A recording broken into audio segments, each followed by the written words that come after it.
Tous les jours, dès 16h, Historiquement Vôtre vous raconte l'histoire sans se la raconter. Elle nous raconte des histoires sans ordonnance, mais en touchant quand même ses honoraires. C'est Clémentine Portier-Kaltenbach. Aujourd'hui, Clémentine, vous nous plongez dans l'intimité de l'un des plus grands médecins de la Renaissance, le grand Vézal. Et oui, Stéphane, et lui travaillait pour le grand Charles Quint, donc bon, je sais pas si je peux payer. Quand vous dites ça, le grand Charles Quint, ça veut le grand charlatan. Ça oui, non, pour Charles Quint, l'immense, alors, voilà, l'immense Charles Quint. Andreas von Wesel, et il a fait franciser son nom. Vézal. Oui, en Vézal, André Vézal.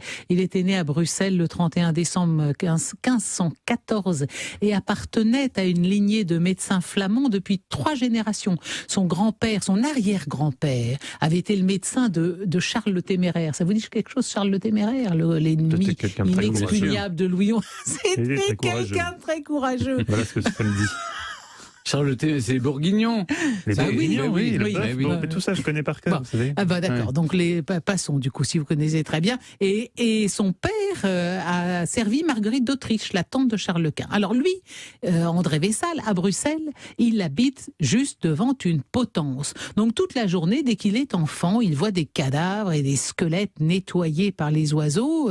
Il voit ça toute la journée, alors il les dessine. Et il dessine aussi tous les animaux qui tombent sous sa plume. Et c'est comme ça qu'il commence à se passionner pour l'anatomie. Je rappelle au passage que le mot anatomie vient du grec anatomé, qui signifie, à votre avis, qu'est-ce que ça veut dire anatomie ? Hein ? Je vous en apprends des mots grecs. Hein. Vous vous souvenez, l'autre jour, je vous ai appris que la gymnastique, gymno, ça venait de nu, parce qu'on concourait nu. Alors, l'anatomie, on pourrait se dire... Vous savez, c'est un rapport avec le corps ? Ben, pas du tout. Non, pas du tout. Anatomé, ça veut dire découpage, figurez-vous.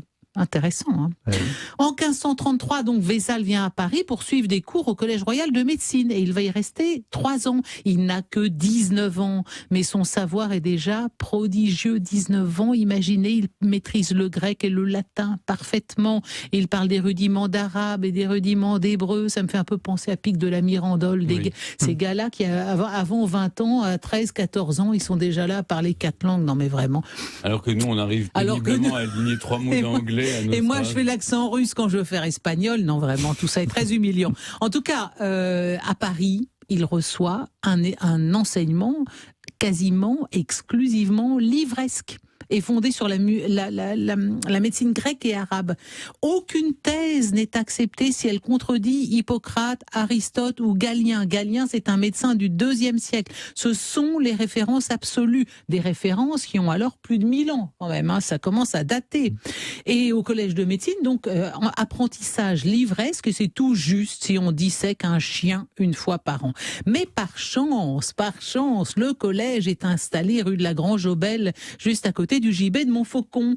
Et donc Vézal s'y rend régulièrement pour faire provision de cadavres, récupérer les ossements, comme des pièces de puzzle à reconstituer. Mais surtout, ce qui l'exaspère, c'est que les profs ressassent Galien comme des perroquets, alors que ces affirmations n'ont rien à voir avec la réalité. Et pour une raison simple, c'est que comme à l'époque de Galien, les dissections, les autopsies étaient interdites par l'Église, il a fondé toute sa science de l'anatomie humaine sur l'anatomie des singes. Parce que les singes, on avait le droit de les autopsier. Et donc, Vézal va permettre de faire à la médecine un fantastique bond en avant en révolutionnant la vision de Galien. Le problème, c'est qu'à l'époque, si vous faites une autopsie, vous avez des petits pépins avec l'Inquisition. Aux yeux de l'Inquisition, toute dissection est une profanation, sacrilège et cruautés inutiles exercées par les vivants sur les morts. La papauté, elle est un petit peu plus souple, mais globalement, si vous voulez, on a dans l'idée qu'il est impossible de toucher un corps sans détériorer son âme. Donc, pas touche. Et c'est notamment à cause de l'Inquisition que Vézal va partir en Italie. Il devient à 24 ans, il occupe la chaire de chirurgie de l'université de Padoue. 24 ans. On lui fournit autant de cadavres qu'il en veut. On va même jusqu'à retarder l'exécution des condamnés à mort en fonction de ses besoins de cadavres. Oui, à Padoue, il a la paix parce que c'est une ville libre de la République de Venise, donc ici, on n'a pas peur de l'Inquisition. Donc en 1543, il publie son fameux traité d'anatomie intitulé « Fabrique du corps humain » dédié à Charles Quint, et dans la foulée, un manuel d'anatomie en 7 volumes. C'est l'époque de l'invention de l'imprimerie, donc ça va beaucoup servir à la diffusion de ses idées. Et dans son traité d'anatomie, anatomie, il relève 200 erreurs faites par Galien. Bon, qui donc avait, lui, s'était contenté d'autopsier des singes. Par exemple, Galien affirmait que le foie humain était composé de 4 ou 5 lobes, ce dont nous savons que ça n'est pas le cas. Wésal va aussi être le premier à décrire le mécanisme de la respiration. Mais quand il quitte Padoue en 1546, comme il sort d'une ville où l'Inquisition n'est pas toute puissante, il brûle ses manuscrits par peur de l'Inquisition. Il devient alors médecin de Charles Quint, à la cour de Bruxelles, puis de Philippe II d'Espagne. Et dans ses déplacements, il suit les souverains partout. Il soigne bien sûr des blessures de guerre ou de tournoi. Et notamment, nous, on le connaît bien, Vésal, essentiellement à cause de ça en France. Parce que quand notre roi Henri II est blessé dans un tournoi, Montgomery. Et par Montgomery, il est soigné par Ambroise Paré, mais on fait venir aussi Vésal, et Vésal constate malheureusement, comme Ambroise Paré, qu'il n'y a plus rien à faire. Ça, c'est 1559.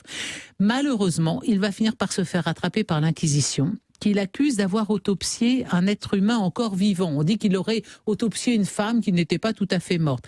Il affirme, ainsi que je le signalais tout à l'heure, que la femme possède le même nombre de dents et de côtes que l'homme, ce qui est très grave et contraire à la... Dieu est censé avoir pris une côte d'Adam pour créer Ève. Pour créer la femme. Donc la femme a forcément moins de côtes qu'Adam, bien sûr. Et il a donné tort à Galien, ce qui est très grave aussi. Donc il est condamné au bûcher. Et c'est alors que Philippe II, qui appréciait sa valeur, aurait transformé cette condamnation en pèlerinage à Jérusalem.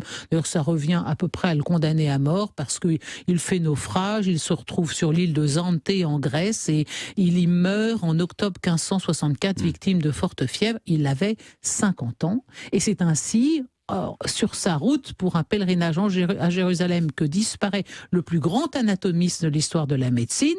Mais enfin, tout de même, on a conservé quelques souvenirs de Vésal. Chez vous, en Suisse, Mathieu, on peut encore voir de nos jours au musée anatomique de Bâle le squelette d'un meurtrier célèbre préparé par Vésal, qui s'appelait Carrère Jacob von Gebweiler. Voilà. Et puis, nous avons tous en nous quelque chose de Vésal, comme dirait Johnny, car l'os que nous avons à la base du crâne, là derrière, il est baptisé le trou de Vésal. Le trou de Vésal. On aurait pu lui donner des trucs un peu plus nobles dans le corps humain. C'est vrai. Mais comme quoi, par exemple, fait, ça l'a pas protégé d'être l'ami des puissants. Bah oui, ça l'a même... Non, parce que d'abord, le roi Philippe II, très catholique, est extrêmement bigot.